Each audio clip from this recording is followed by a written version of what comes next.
Assalamualaikum warahmatullahi wabarakatuh. Saya Gali Abi Permana, mahasiswa Sistem Informasi Universitas Nasional. Kali ini saya akan menjawab ujian tengah semester mata kuliah Enterprise Resource Planning. Dalam video ini saya akan menjawab 5 soal. Yang pertama yaitu jelaskan manfaat dan kekurangan ERP. Kedua ada jelaskan area SCM atau Supply Chain Management. Ketiga, berikan contoh real yang berbeda dari MRP atau Material Requirement Planning. Keempat, ada sebutkan beberapa software ERP dan berikan ulasan dan kelebihan dan kekurangannya. Kelima, berikan contoh real yang berbeda dari flowchart proses modeling. Di sini saya akan menjawab nomor 1 terlebih dahulu, yaitu jelaskan manfaat dan kekurangan ERP. Di sini integrasi sistem ERP adalah kunci dari efisiensinya operasional perusahaan. Manfaat dari penerapan ERP adalah yang pertama meningkatkan visibility, kedua otomatisasi dan workflow yang konkret. Yang dimaksud di sini adalah ERP ini memberikan kemudahan dalam mengotomatisasikan proses kerja bisnis. Ketiga, satu sumber data terpusat untuk pelaporan analisa dan statistik. Keempat, dimungkinkan satu software untuk seluruh perusahaan. Kelima, dimungkinkan pemanfaatan modul Business Intelligence, E-commerce Integration, SCM, Warehouse Management, dan CRM. Keenam, bersifat modular. Ketujuh, memudahkan order tracking, inventory, revenue, sales forecasting, dan aktivitas yang berkaitan lainnya.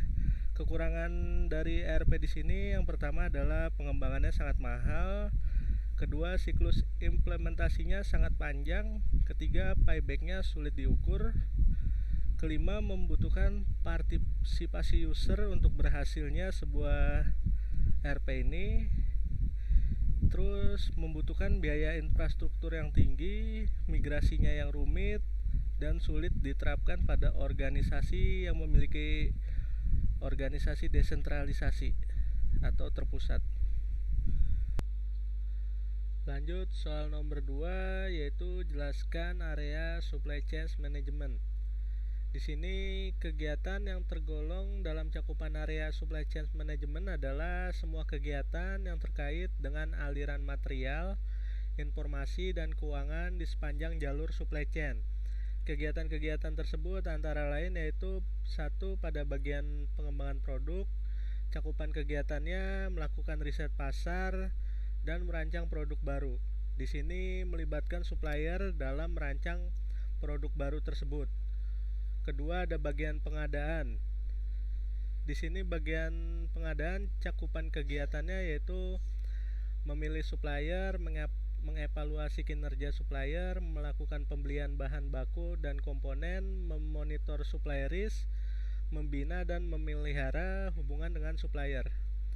Pada bagian ketiga ada perencanaan dan pengendalian. Kegiatannya melakukan demand planning, peramalan permintaan, perencanaan kapasitas, perencanaan produksi, dan persediaan. Keempat, ada bagian produksi. Kegiatannya yaitu mengeksekusi produksi, pembuatan suatu produk, dan melakukan pengendalian kualitas. Serta yang terakhir, bagian distribusi yaitu mengatur perencanaan jaringan distribusi, penjadwalan pengiriman, mencari dan memelihara hubungan dengan perusahaan jasa pengiriman, dan memonitor service level di setiap pusat distribusi. Lanjut soal nomor 3, yaitu berikan contoh real yang berbeda dari MRP atau Material Requirement Planning. Saya mengambil contoh real dari penerapan MRP dari sebuah jurnal yang berjudul Analisa Penerapan Material Requirement Planning pada perusahaan gitar EMD Mojokerto. Di sini saya akan menjabarkan 3 proses untuk penerapan MRP. Pertama ada input, kedua ada proses, dan ketiga ada output. MRP memiliki, sebelum masuk pada bagian input harus merancang sistem MRP-nya terlebih dahulu. Sistem MRP memiliki 4 langkah utama yang harus ditetapkan satu persatu terlebih dahulu. Prosedur ini dapat dilakukan secara manual. Yang pertama ada netting, merupakan sebuah proses perhitungan kebutuhan bersih yang merupakan selisih antara kebutuhan kotor dengan persediaan di tangan dan persediaan yang diproses. Kedua ada loading, yaitu merupakan suatu proses untuk menentukan besarnya jumlah pesanan optimal untuk setiap item secara individu. Ketiga ada offsetting, yaitu merupakan salah satu langkah yang pada MRP untuk menentukan saat yang tepat untuk rencana pemesanan. Terakhir ada explosion, yaitu perhitungan kebutuhan kotor untuk tingkat yang lebih bawah didasarkan pada rencana pesanan. Agar MRP berjalan dengan baik, dibutuhkan beberapa inputan yang harus terpenuhi. Input utama itu merupakan komponen dasar MRP seperti Master Production Schedule atau MPS. Di sini merupakan suatu pernyataan definitif tentang produk akhir atau end itemnya, apa yang direncanakan perusahaan untuk diproduksi, berapa kuantitas yang dibutuhkannya, pada waktu kapan dibutuhkannya, dan bila mana produk itu akan diproduksi. MPS ini disusun berkaitan dengan pemasaran, rencana distribusi, perencanaan produksi, serta perencanaan kapasitas. Kedua ada Bill of Material, meliputi daftar barang atau material yang diperlukan bagi perakitan atau percampuran dan pembuatan produk akhir. Bill of Material ini dibuat untuk menentukan barang mana yang harus dibeli dan barang mana yang harus dibuat. Ketiga ada struktur produk, yaitu merupakan gambaran tentang langkah atau proses pembuatan produk mulai dari bahan baku hingga produk akhir. Terakhir ada catatan persediaan. Sistem MRP harus memiliki dan menjaga suatu data persediaan yang up to date untuk setiap komponen barang. Data ini harus menyediakan informasi yang akurat tentang ketersediaan komponennya dan seluruh transaksi persediaannya, baik yang sudah terjadi maupun yang sedang direncanakan. Contoh di sini menggunakan struktur produk Bill of Material atau produk yang berkaitan dengan komponen penyusunnya yang memberikan informasi mengenai daftar komponen campuran bahan baku maupun suku cadang yang diperlukan untuk membuat gitar. Bill of Material atau BOM ini mengidentifikasikan komponen tertentu digunakan untuk membuat setiap item dan jumlah yang diperlukan yang dapat disusun dalam bentuk pohon produk atau produk struktur tree. Gambar di bawah ini merupakan contoh Bill of Material. Berikut gambar pohon produk tersebut. Di sini terlihat dijelaskan bahwa produk 1 atau produk T maka diperlukan 3 komponen A, 2 komponen B dan 1 komponen C. Untuk 3 unit A diperlukan 1 komponen D dan 2 komponen E. Untuk 2 unit B diperlukan 3 komponen E dan 1 komponen F. Dan untuk 1 unit C diperlukan 2 komponen F, 3 komponen F, dan 4 komponen G. Setelah itu memproses penyusunan Material Requirement Planning atau MRP. Langkah-langkah dasar penyusunan MRP yang dilakukan dalam penelitian ini adalah sebagai berikut. 1. Nettingnya, yaitu proses menghitung jumlah kebutuhan material atau komponen bersih yang setiap perencanaan produksi yang besarnya merupakan selisih antara kebutuhan kotor dan jadwal penerimaan persediaan. Kedua ada loading, yaitu proses yang menentukan besarnya ukuran jumlah kebutuhan atau load size yang optimal untuk sebuah item berdasarkan kebutuhan bersih yang dihasilkan. Ketiga offsetting, yaitu proses yang menentukan saat yang tepat pelaksanaan rencana pemesanan dalam pemenuhan kebutuhan bersih. Penentuan rencanaan saat pemesanan ini diperoleh dengan cara mengurangkan kebutuhan bersih yang harus tersedia dengan lead time. Gambar di bawah ini adalah contoh diagram pengerjaan dengan berbasis tahapan waktu untuk proses offsetting. Berikut contoh diagram pengerjaan T berbasis penahapan waktu. Terakhir, proses menghitung dari ketiga langkah sebelumnya, yaitu netting, loading, dan offsetting yang dilakukan untuk komponen atau item yang berada pada level di bawahnya berdasarkan atas rencana pemesanan yang dinamakan proses closing. Pada proses akhir ini akan dibuat tabel seperti di bawah ini.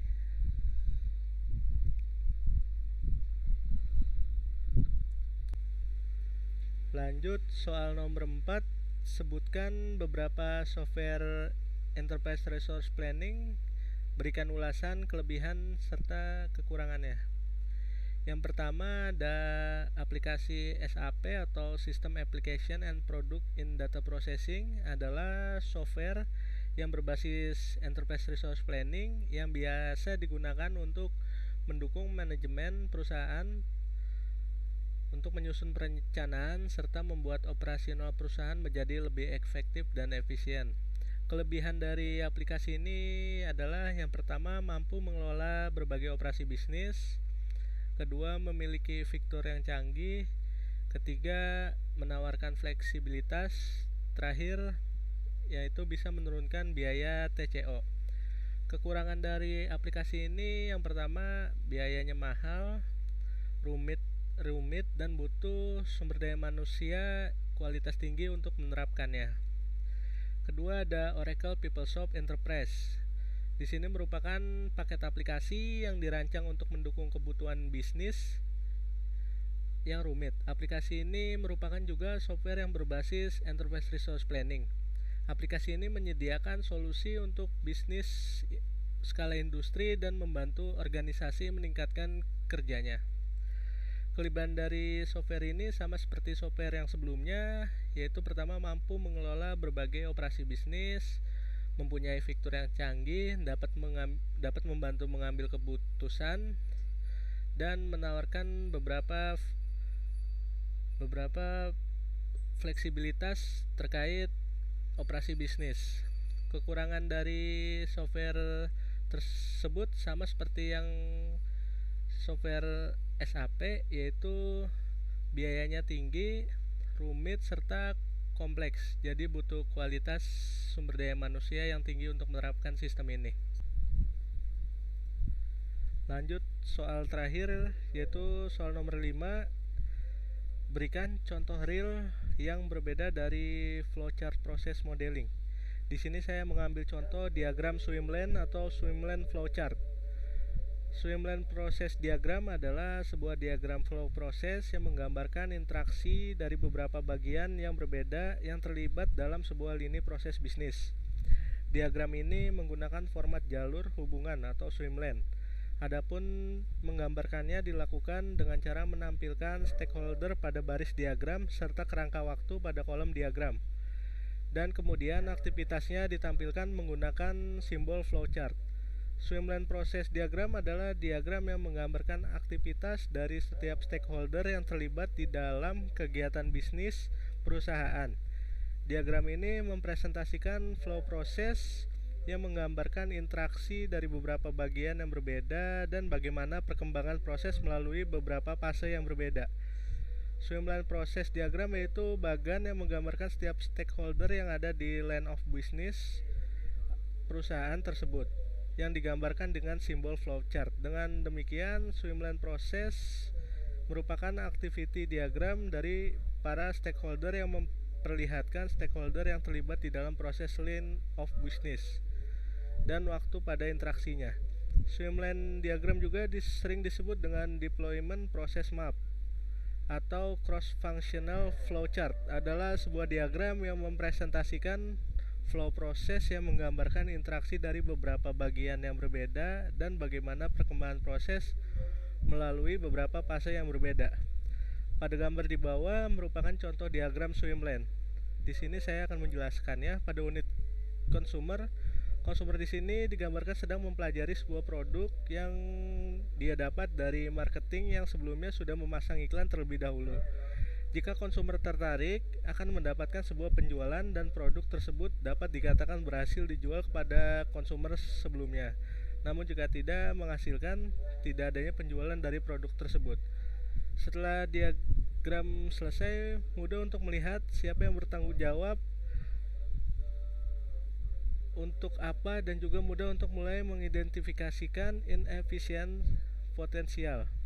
Teknik diagram membantu melihat redundansi dan penyebab lain dari inefisiensi proses bisnis. Terima kasih, mohon maaf apabila ada kekurangan dalam penyampaiannya. Wassalamualaikum warahmatullahi wabarakatuh.